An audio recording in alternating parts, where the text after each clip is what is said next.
Boa noite, veja no Brasil TV desta segunda-feira, dia 11 de janeiro. Primeiro dia de lojas fechadas em Belo Horizonte. O decreto municipal que entrou em vigor permite apenas o funcionamento de serviços considerados essenciais. A Anvisa analisa os documentos da Coronavac e da vacina de Oxford AstraZeneca para decidir se dá autorização para o uso emergencial das duas vacinas no Brasil. A tragédia da chuva na região serrana do Rio completa 10 anos. Mais de 900 pessoas morreram e quase 100 continuam desaparecidas até hoje. E ainda as imagens do resgate de um homem pelo Corpo de Bombeiros depois de ser arrastado pela correnteza de um rio na região central de Minas. É agora no Brasil TV.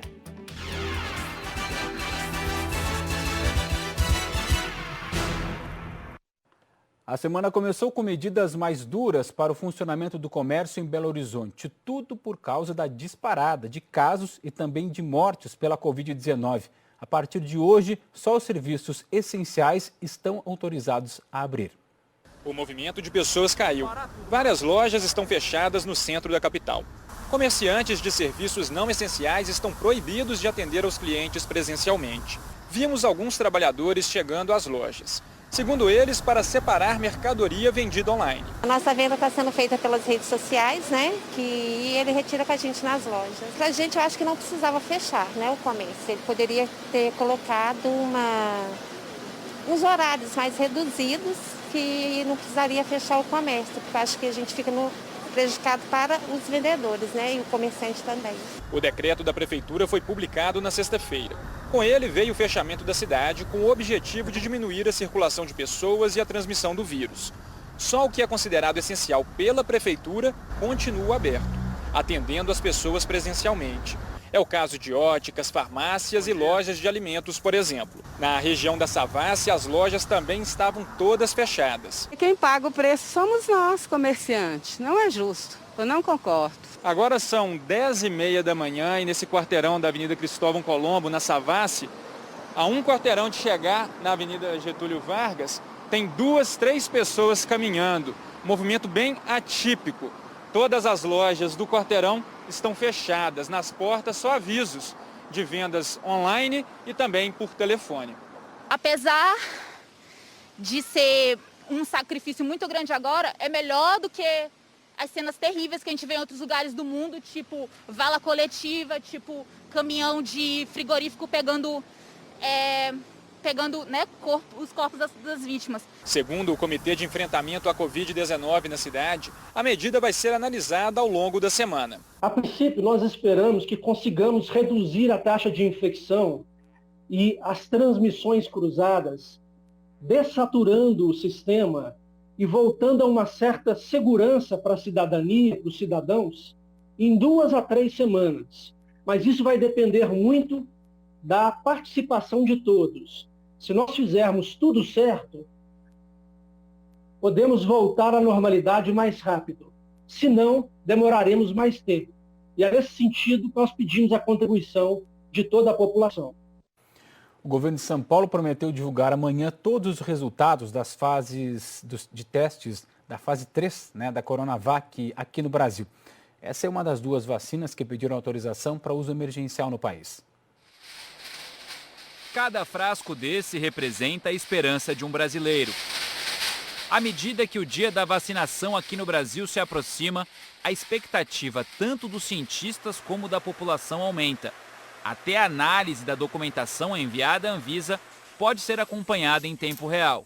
O que está acontecendo é que a gente não está acostumado a acompanhar isso de perto como se fosse Copa do Mundo. Então, de repente, está todo mundo em cima e acompanhando um processo que é assim mesmo. De acordo com a última atualização da Agência Nacional de Vigilância Sanitária, às 10h17 da manhã, 48% dos documentos enviados pelo Instituto Butantan para o uso emergencial da Coronavac estavam pendentes de complementação.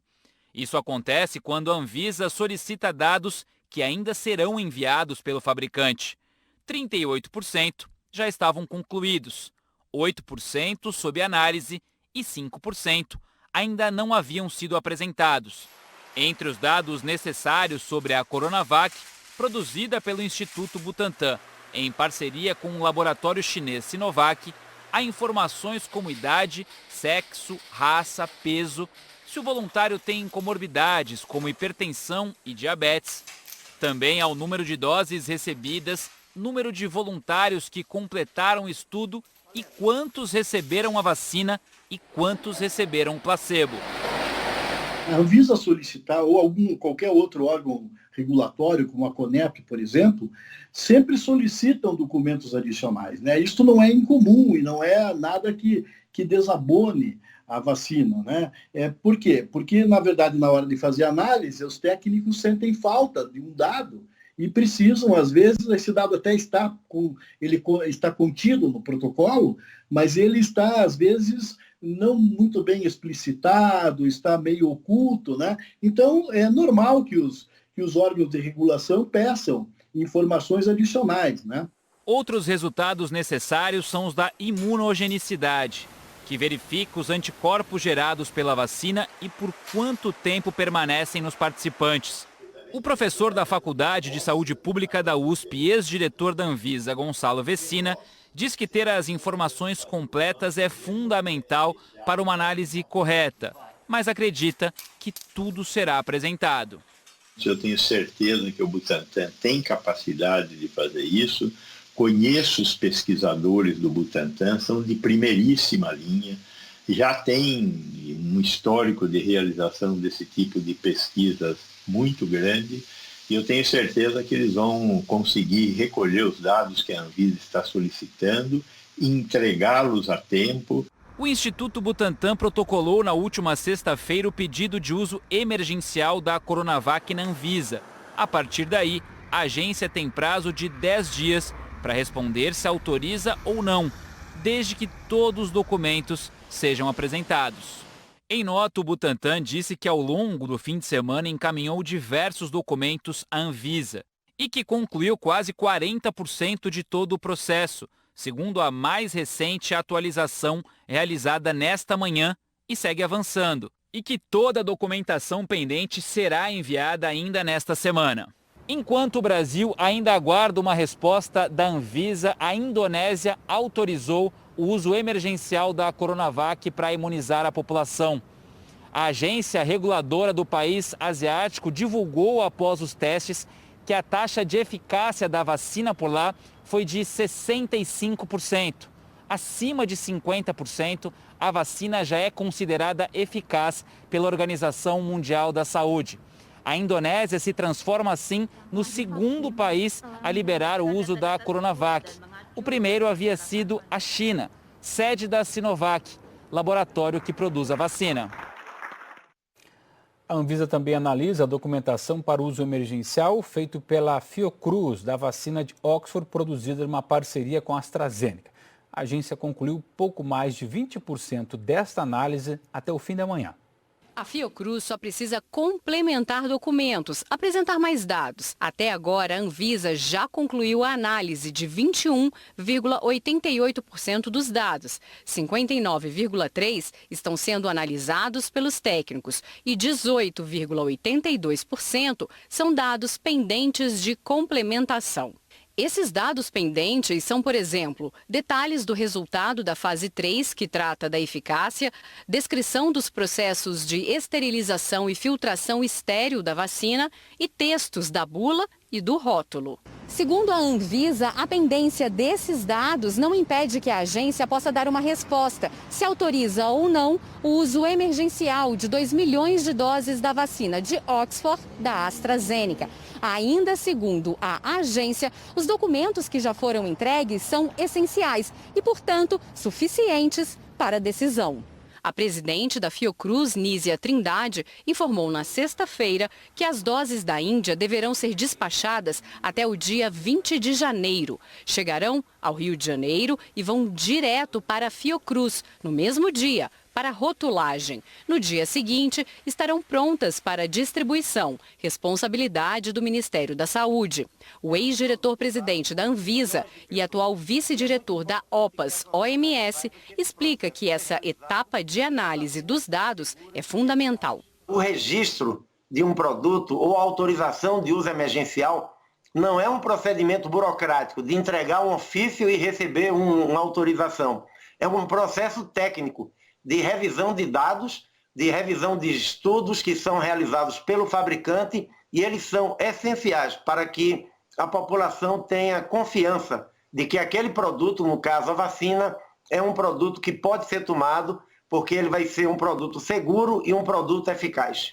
Esta professora de imunologia da Universidade de Brasília acrescenta que mesmo a vacina, já tendo sido autorizada em outros países, é papel da Anvisa dar segurança aos brasileiros. A Anvisa está no papel dela de ser uma agência que está analisando, vai regular esse processo de utilização na maior parte da população. Então, a Anvisa precisa ter esse critério, precisa ter esse rigor para que todo mundo se sinta seguro na hora de tomar a vacina. Além das vacinas do Butantan e da Fiocruz, a Anvisa tem sob análise as vacinas da Janssen e da Pfizer. Nenhum dos dois laboratórios pediu uso emergencial ou o registro sanitário. Uma outra vacina, a Sputnik V da Rússia, pediu autorização para realizar testes aqui no Brasil. A Anvisa afirma que faltam informações para dar a resposta e já informou o laboratório. A intenção da empresa também é produzir a vacina no Brasil e exportar para países da América Latina, onde o uso da Sputnik V já está autorizado. E com o agravamento da pandemia no Amazonas, o ministro da Saúde foi para Manaus. Ele prometeu uma ajuda ao Amazonas para enfrentar o aumento do número de casos da doença. Quem tem os detalhes para a gente é a Daniela Branches. O ministro da Saúde, Eduardo Pazuello, ele chegou a Manaus ontem à noite. Hoje pela manhã ele se reuniu então com as autoridades de saúde, com o governo, além dos prefeitos do Amazonas. Por quase uma hora ele falou de um pacote de ajudas ao estado, incluindo o envio aí de insumos, materiais, equipamentos, medicamentos. Aliás, um assunto que ele não quis entrar em detalhes falando em números.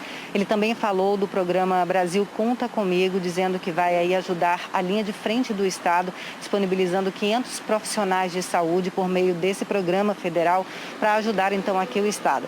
E como todos têm visto, né, a saúde aqui do Amazonas tem enfrentado bastante dificuldades. Há pacientes em fila de espera. Neste fim de semana, aviões da Força Aérea Brasileira trouxeram de Belém para Manaus 350 cilindros de oxigênio para ajudar nesse momento. Foi uma resposta realmente a um pedido emergencial da Secretaria de Saúde do estado do Amazonas, que já assume que há realmente um problema nessa questão.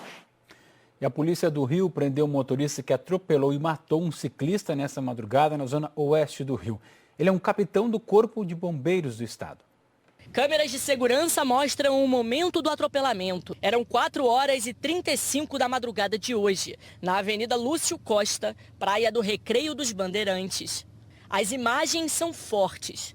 Nós paramos a cena no momento do impacto. A velocidade máxima permitida é de 70 km por hora, mas testemunhas disseram que o carro vinha em alta velocidade. Cláudio Leite tinha 57 anos. Desde que se aposentou, pedalava todos os dias e tinha paixão pelo ciclismo. Testemunhas contaram que o motorista tinha sinais de embriaguez. Ele chegou a dirigir por mais 300 metros, mas bateu no meio-fio e parou aqui. Em seguida, fugiu correndo, a pé. Eu cheguei ao veículo do indivíduo, aí ele saiu do veículo com a cabeça cortada, aí logo assim veio o mototaxista atrás, falando que ele tinha matado o ciclista. Aí logo que ele falou que matou, o cara foi começar a correr. Parte da lataria do carro ficou destruída. O airbag chegou a ser acionado. Dentro, a polícia encontrou uma garrafa de uísque.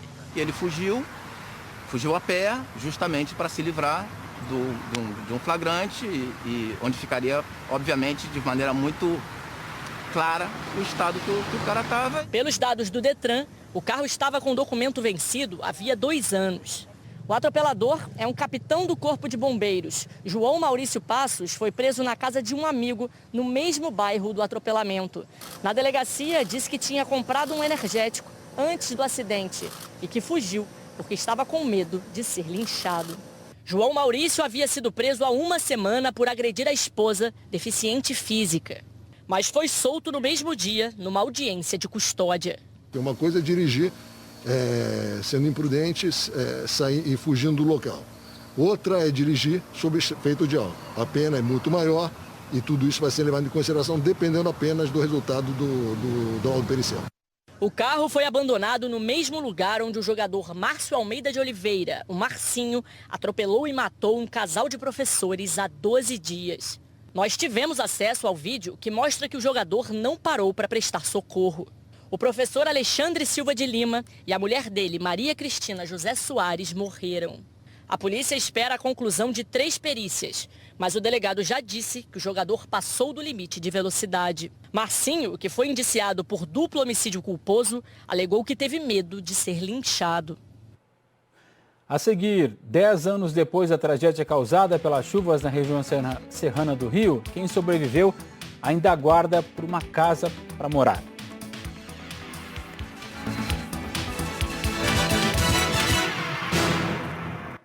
Apolo volta pra casa e fica em choque com as notícias. Por tudo que é mais sagrado nesse mundo, que eu nunca ia trair a Tancinha, muito menos fazer vídeo pra mostrar pro Adonis, Dona Nair. A senhora me criou, a senhora me conhece. Eu sei, meu filho. Eu sei, eu também achei estranho.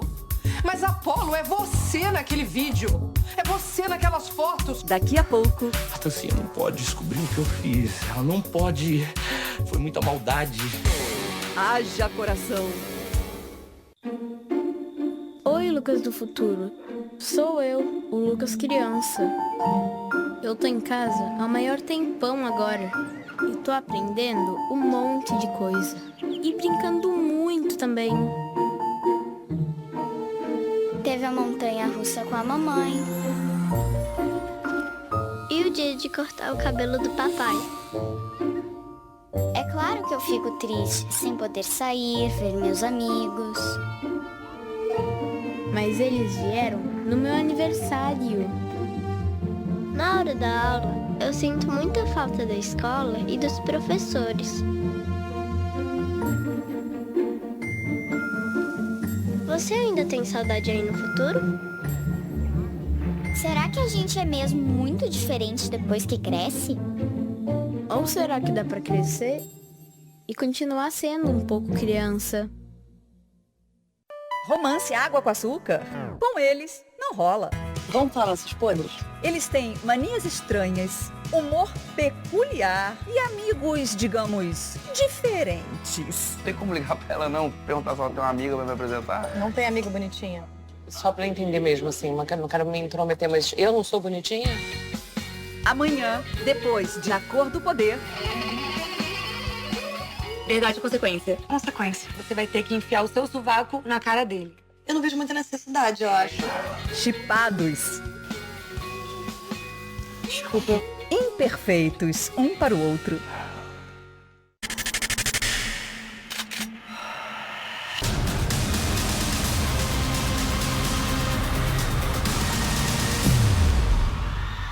É Safadão amplificado! Me deixa confidenciar. Fala galera, tudo bem? Apresento a vocês o meu novo álbum, que é o Safadão Amplificado. Ninguém precisa saber, o amor só tem que ser vivido. Esse álbum conta com músicas incríveis, músicas maravilhosas que eu escolhi com muito carinho. E uma delas ainda é muito especial e conta com a participação dos nossos amigos do Barões da Pisadinha. Tá com trauma de se entregar porque sofreu. Ele é ele, eu sou eu. Ele é ele, eu sou eu. Você não vale nada. Foi gravado em Recife e traz aquela mistura de ritmos do jeito que a gente gosta. Você não vale nada, nada, nada. Mas amo o seu love misturado com cachaça. Bumbum no chão, bumbum no chão, bumbum no chão, com a mão no paredão, bumbum no chão. Safadão Amplificado, para levar o nosso som, o nosso forró para todas as caixinhas do Brasil. O Cinema na Globo começou o ano com um festival de sucessos. Hoje, a sua tela quente também chega arrebentando. Quando a missão é deter um ditador impiedoso, até um assassino de aluguel precisa de um guarda-costas. Meu trabalho é te manter longe de qualquer perigo. Eu sou o perigo aqui. Samuel L. Jackson. Vamos ver quem pega o do meio primeiro. Ryan Reynolds. Tá legal, no 3. Eu disse no 3, você atirou antes. É, antes deles. Mas eu tinha... Dupla explosiva. Hoje, depois de A Cor do Poder, em Tela Quente.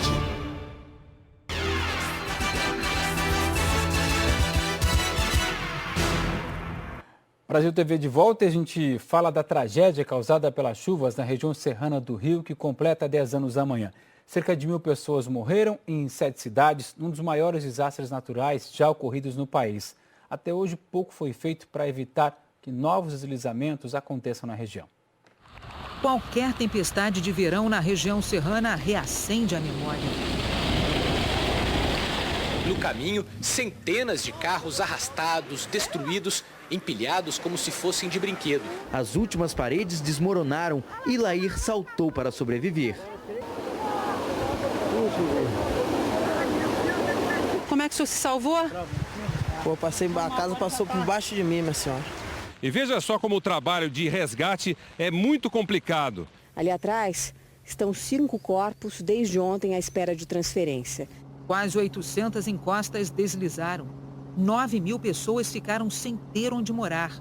Oficialmente, 918 pessoas perderam a vida. Muitas pedras rolaram, algumas gigantescas. E elas formaram barreiras que mudaram o curso do rio. Aqui antes havia água. Lá antes havia uma estrada.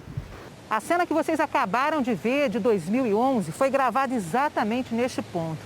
Aquela casa ali era branca, aqui havia muita destruição, muitas pedras. Hoje, parte desse rio aqui foi canalizada. Infelizmente, desde a tragédia de 2011, muita coisa ficou aquém do que eles prometeram, como o parque fluvial que ia sair. Não saiu, seria uma área de amortecimento das cheias. A parte de fluvial dos bueiros está tudo entupido, nada foi feito. Os governos investiram mais de R$1 bilhão em obras na região serrana. Mas, em meio ao caos, denúncias de corrupção. O prefeito de Teresópolis, Jorge Mário, perdeu o cargo pouco depois da tragédia. Hoje, 67 ações correm na Justiça Estadual e na Justiça Federal. O MPF tenta recuperar R$40 milhões em valores corrigidos pela inflação. Conhecemos lugares arrasados 10 anos atrás e, sem a mobilização e a pressão dos moradores, tudo tinha continuado na mesma. Então nós fizemos mutirões e essa ponte aqui, os moradores em um dado momento decidiram fazer uma vaquinha para reconstruir, né, porque estava demorando chegar a ponte. A partir desses movimentos da comunidade, isso atraía a atenção do poder público e aí aparecia a obra. Sem fiscalização, casas interditadas voltaram a ser ocupadas.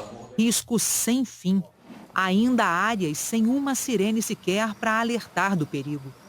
A mesma região que até hoje chora pelos desaparecidos. Da minha família são 8. Teve muitos outros aí que estão desaparecidos, que não acharam. Amigos? Amigos. Criados junto com a gente, estudamos junto. As autoridades não conseguem precisar o número exato de desaparecidos, porque famílias inteiras se foram e não há quem reclame a ausência. 99 desaparecimentos foram documentados. Pra gente a história não terminou, porque fica esse vão, né? Não tem como. A Prefeitura de Teresópolis admitiu que não tem sirene no bairro de Campo Grande, mas diz que, quando necessário, usa uma sirene móvel para alertar os moradores. O Instituto Estadual do Meio Ambiente, disse que o projeto Parques Fluviais depende da desocupação de construções e de dinheiro do governo federal. Não conseguimos contato com o ex-prefeito de Teresópolis, o Jorge Mário. O governador em exercício do Rio, Cláudio Castro, anunciou ontem em Nova Friburgo 500 milhões de reais em investimentos para a região serrana. E esse foi um fim de semana de chuva forte também no Distrito Federal. No Gama, onde a situação foi mais crítica, caiu água até dentro do hospital regional. Essa é só uma parte do prejuízo que a família teve. Eles também perderam o carro e a moto. Pela marca na parede, dá para imaginar o tamanho do susto. A água subiu mais de 1 metro dentro de casa. Eu perdi praticamente tudo. Uma sensação de desespero, né? Que eu estava com meus filhos e a gente tentando fazer alguma coisa. Chegou uma hora que não tinha mais o que fazer. E a água só subindo. E o que eu fiz? Tentei olhar para salvar meus filhos. Botei um lá em cima do telhado, menor. Né? E a gente maior tentou se virar. Eles gravaram esse vídeo no fim de semana, durante a chuva forte que atingiu Gama. Dá para ver ainda a escada que a família usou para colocar o filho menor no telhado. A casa fica no setor sul, na última quadra. E esse foi mais um alagamento dentre tantos outros. Já tem 4 anos que a gente está passando por isso. O sistema de alagamento aqui é muito grande, porque toda a água do Gama, ela desce para cá. Nós estamos na última quadra. A quadra mais prejudicada somos nós. Como eles perderam todos os colchões, a família está dormindo na casa de parentes. E a chuva também causou estragos no Hospital do Gama. Essas imagens foram feitas num ambulatório que, segundo a Secretaria de Saúde, não funciona aos sábados. Por isso não foi preciso fazer remoção de pacientes. Mas tinha água escorrendo pelo teto, pelas paredes e até saindo pelo chão. Na Feira do Gama, o transtorno também foi grande. Essa é a situação da Feira do Gama nesse exato momento. Feira permanente do Gama. Essa água que está aqui não tem para onde sair e está indo para dentro da feira toda. O Celso é feirante e teve prejuízo. A minha loja entrou água para todo lado e acaba estragando os móveis da gente, né, que são de madeiras, né? Outra região que foi bastante afetada pela chuva foi essa aqui, a Vila Roriz. Dá só uma olhada na situação que ficou o asfalto. E não é só isso não, tinha tanta água nessa Avenida do Contorno que os motoristas que estavam passando por aqui, eles foram perdendo as placas dos carros e aí os moradores recuperaram depois da chuva e colocaram tudo aqui para chamar atenção para o problema. Por essas imagens, a gente consegue ter uma ideia. A força da água foi tanta que uma cascata se formou próximo da pista. Muito transtorno nesse momento no Gama Oeste, muito carro parado na avenida, carro sendo arrastado na avenida. A enxurrada está tão forte que até os meio-fios foram retirados. A água carregou os meio-fios da Avenida Contorno no Gama Oeste. Depois que a água desceu, deu para ver que parte do terreno cedeu e causou uma erosão. A Secretaria de Saúde do Distrito Federal disse que o alagamento no Hospital do Gama aconteceu porque a rede de águas pluviais não suportou a vazão e transbordo. A gente viu, né? E que enviou uma equipe para fazer a limpeza no local. Já a Nova Cap informou que vai fazer uma vistoria nos pontos de alagamento para avaliar os estragos e planejar ações que devem ser adotadas. O Corpo de Bombeiros resgatou um homem que foi levado por uma correnteza depois de pular em um rio em Cachoeira da Prata, que fica na região central de Minas Gerais. O resgate foi gravado e as imagens são impressionantes. A Cláudia Mourão é quem nos mostra. Depois de assistir os vídeos, a gente não acredita que ele foi salvo, né? Vocês vão ver aí em casa, todas as imagens que a gente tem, várias pessoas filmaram esse momento do salvamento desse homem lá em Cachoeira da Prata, num rio que corta a cidade. O que acontece? Segundo o Corpo de Bombeiros, o homem pulou no rio, sabe-se lá por que ele pulou no rio ontem à tarde. Aí ele foi levado pela correnteza e quando chegou num determinado ponto, a perna dele ficou presa em uma pedra. Então ali que começou todo o sufoco, todo o momento de desespero, de pânico. Algumas pessoas que estavam lá perto conseguiram chamar o Corpo de Bombeiros, a sorte que tinha Corpo de Bombeiros lá perto. Então eles foram para lá e aí que tem essas imagens aí dos bombeiros trabalhando nesse resgate, né, fazendo essas manobras de salvamento. O que aconteceu? De acordo com o Corpo de Bombeiros, eles conseguiram chegar perto desse homem, colocar uma corda, amarrou uma corda no pé dele e como ele estava preso, eles conseguiram fazer algumas manobras ali de cima da pedra, tinha algumas pessoas ali perto também, conseguiram, enfim, depois de um tempo, né, de desespero, de pânico ali por parte de quem estava vendo essa cena, esse homem conseguiu sair. E ele foi levado ali para a margem do rio, onde recebeu os primeiros atendimentos do Corpo de Bombeiros, foi colocado numa maca e levado para o hospital em Sete Lagoas. O nome desse homem não foi divulgado, ele bebeu muita água, teve ferimentos leves e ficou em observação no Hospital Municipal de Sete Lagoas. É o que a gente fala, esse sim viveu de novo, né? Brasil TV fica por aqui. O Jornal Nacional começa às 8h30 da noite, hora de Brasília. Para você, boa noite, boa semana e até amanhã.